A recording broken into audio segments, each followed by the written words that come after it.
오늘은 합의금 결정 요소 중 향후 치료비에 대해 이야기해 볼까 합니다. 영상의 제목처럼 합의금으로 15만 8천 원 같은 엄청 낮은 비용이 책정됐다면 이 향후 치료비에 문제가 생긴 거예요. 이미 여러 차례 말씀드렸던 기본 공식이 있어요. 합의금은 부상위자료 더하기 휴업손실비 더하기 교통비 더하기 향후 치료비, 이게 기본이 된다고 했죠. 오늘은 그 중에서도 향후 치료비에 대한 이야기가 떠올라서 그걸 소재로 삼아 보려고요. 대본을 구상하는데 어쩌면 오해가 있을지도 모르겠고 어쩌면 악용하려는 사람도 있겠다 하는 불편한 마음이 들기도 하네요. 어쨌건 제 영상이 늘 그렇듯이 환자분의 예시로 시작합니다. 자, 이 환자분은 사고 당일 제 한의원에 한 번 오셨고 그날 한약을 지었어요. 그리고 3개월 만에 다시 오셨더라고요. 그 3개월 만에 다시 오신 게 치료를 받으시려고 온 게 아니에요. 아픈 데가 없대요. 그냥 물어볼 게 있어서 오셨대요. 뭐가 궁금해서 오셨냐고 물어봤죠. 그분이 말씀하시길 보험사에서 합의하자고 전화가 왔는데 이제 합의를 할 때가 된 것 같아서 협상하려고 했더니 보험사에서 딱 15만 8천 원을 줄 수 있다고 하고 흥정은 없다고 하더래요. 너무 괘씸하다고. 자기는 지금까지 그런 액수의 합의금은 듣도 보도 못했대요. 이거 어떻게 혼내줘야 되냐고. 이런 게 제가 진료실에서 합의금 얘기하는 거 싫어하는 이유가 돼요. 다른 환자들 대기 중인데 왜 저런 소리를 듣고 있어야 해요. 심지어 앞으로 자기 몸의 상태를 봐서 이후에 치료를 생각했을 때 합의금을 얼마 정도 더 받는 게 좋겠느냐 뭐 이런 것도 아니고 그냥 합의금을 높게 받는 법을 알려달래요. 당연히 대답은 저도 모르겠네요. 이렇게 넘어가야죠. 이분이 사고 난 이후의 행적을 약간 상상을 곁들여서 시간순으로 정리해보면서 어째서 합의금이 15만 8천 원으로 나오게 됐는지 그 이유에 대한 설명을 하려고 해요. 이 사례의 설명 중에 이번 영상의 주제인 향후치료비 설명이 나오거든요. 자, 이분은 신호대기 정차 중에 후방추돌 사고가 났어요. 100% 피해자죠. 처음 당해본 사고이기 때문에 아마도 급하게 합의에 대한 글이나 영상들을 찾아보셨겠죠. 그러던 중에 치료를 단 한 번이라도 받아두어야 합의금이 나온다는 사실을 알게 됐을 테고 그래서 퇴근 후에 야간 진료 때 방문하셨을 거예요. 진료실에서 환자분은 사고 난 후에 손목이 좀 시큰거린다고 하셨어요. 지금 생각하면 그것도 좀 거짓말이었던 것 같기도 하고 하여간 물리치료나 침이나 모두 다 거부하셨고 한약만 짓겠다고 하시더라고요. 제 한의원은 아무리 서둘러도 한약을 다리는데 최소 4-5시간이 필요해요. 약을 바로 내어드리는 게 불가능하죠. 그래서 그날은 그냥 돌아가셨고 며칠 후에 준비된 한약을 가지러 오셨는데 대기실에서 마주쳤어요. 뭐 요즘은 어떠시냐, 시간 되면 치료 받고 가시라 했더니 거의 안 아프기 때문에 치료는 필요 없대요. 뭐 다행이다. 교통사고는 어느 날 갑자기 악화되기도 하니까 안 좋아지면 다시 나오시라 하고 인사한 게 마지막 기억이에요. 아마 그 이후에도 뭐 합의금 잘 받는 법 뭐 이런 거 여러 가지 검색해 봤겠죠. 아마도 3개월은 버티다가 합의해야 보상금을 잘 받을 수 있다는 팁을 받던 것 같아요. 그래서 3개월쯤 돼서야 합의에 응하셨을 테고 그런데 예상했던 것보다 훨씬 낮은 금액인 15만 8천 원에 놀라셨을 테고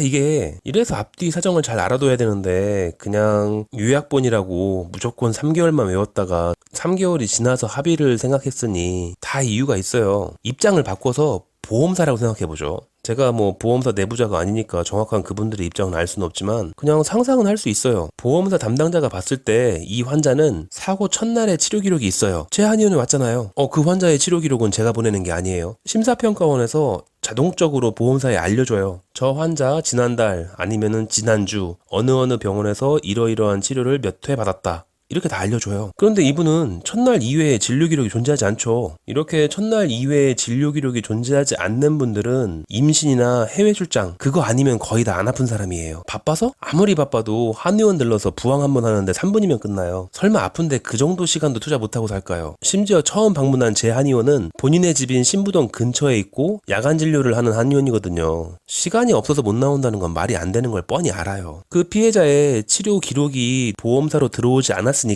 이제 다 나았나 싶어서 전화를 해봤겠죠. 뭐 슬슬 낫는 것 같으면은 합의하시자라는 얘기를 하려고 했겠죠. 그런데 그 환자분은 어디에서 꿀팁이라고 정보를 얻은 대로 미룬 거예요. 아직 3개월이 안 됐으니까. 3개월을 채워야 합의금이 많이 나온다니까. 그 이후에도 치료는 안 받죠. 아픈 데가 없으니까. 보험사는 이 피해자가 여전히 병원을 안 다니고 있다는 걸 알아요. 그러니까 또 전화해보고 환자는 또 미루고 전화하고 미루고 그렇게 3개월째가 됐더니 드디어 피해자가 합의에 응한 거예요. 여전히 보험사에서는 이 피해자가 첫날 한약 처방을 받았고 그 이후로 어떠한 치료도 받지 않았다는 걸 뻔히 알고 있어요. 그래도 이 환자는 3개월을 끌었어요. 3개월간 단 단 한 번도 치료받을 필요가 없었던 피해자가 앞으로 치료받을 일이 생길 거라는 게 말이 되나요? 그럼 이제 보험사들이 제시하는 합의금 공식을 보죠. 아까 얘기했던 대로 부상위자료 플러스 휴업손실비 플러스 교통비 플러스 향후치료비. 이분은 입원한 적이 없으니까 휴업손실비는 빼야죠. 그러니까 부상위자료 플러스 교통비 플러스 향후치료비. 이렇게 세 가지 항목이 남아요. 여기에서 이분이 다쳤다고 하는 손목의 염자는 기본 위자료가 15만 원으로 정해져 있어요. 아예 12등급 상해거든요. 그래서 부상 위자료가 15만 원이에요. 그리고 제 한의원에 온 방문 기록이 딱 한 번이에요. 그럼 교통비는 8천 원. 그럼 여기까지가 15만 8천 원. 여기에다가 향후 치료비를 합했는데 15만 8천 원. 그럼 향후 치료비가 0원이었다는 얘기죠. 이건 솔직히 보험사의 제한이 매우 합리적이지 않아요? 솔직히 누가 봐도 나이롱 환자인데 3개월을 묵혀서 합의하면 합의금이 많아진다고 잘못 알아들어서 질질 끈 거잖아요. 그러면 그분이 궁금했던 부분 15만 8천 원의 합의금을 더 높이 받을 수 있는 방법이 있을까? 저야 모르죠. 아마도 너무너무 아팠는데 시간이 없어서 도저히 시간을 낼 수가 없어서 치료를 못 받은 거다. 이렇게 계속 어거지로